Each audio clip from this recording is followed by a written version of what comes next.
Xoş gördük, dəyərli izləyicilər. Ölkədə və dünyada baş verən ən son xəbərlərdən anındaca xəbərdar olmaq üçün Günlük Xəbərlər YouTube kanalımıza abunə olun və bildirişləri açmağı unutmayın. Azərbaycanda dekabrın 30-na olan hava proqnozu açıqlanıb. Bu barədə Milli Hidrometeorologiya Xidməti məlumat yayıb. Bildirilib ki, Bakıda və Abşeron yarımadasında hava şəraitinin dəyişkən buludlu olacağı, arabir tutulacağı, əsasən yağmursuz keçəcəyi gözlənilir. Lakin gecə və səhər bəzi yerlərdə az çiskinli olacağı ehtimalı var. Mülayim cənub-qərb küləyi səhər arabir güclənən şimal-qərb küləyi ilə əvəz olacaq. Havanın temperaturu gecə 0-3 dərəcə isti, gündüz 6-8 dərəcə isti olacaq.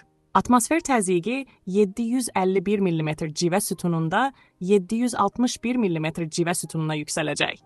Nisbi rütubət 70-80% olacaq.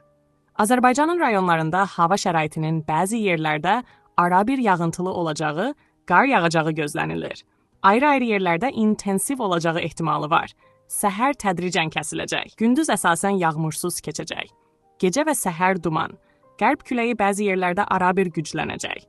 Havanın temperaturu gecə 1-6 dərəcə şaxta, bəzi yerlərdə 2 dərəcəyə də isti, gündüz 6-10 dərəcə isti, dağlarda gecə 7-10 dərəcə şaxta, yüksək dağlıq ərazilərdə 11-15 dərəcə şaxta, gündüz 3 dərəcə şaxtadan 2 dərəcəyədək isti olacaq. Gecə və səhər bəzi dağlıq ərazilərdə yolların buz bağlaması ehtimalı var.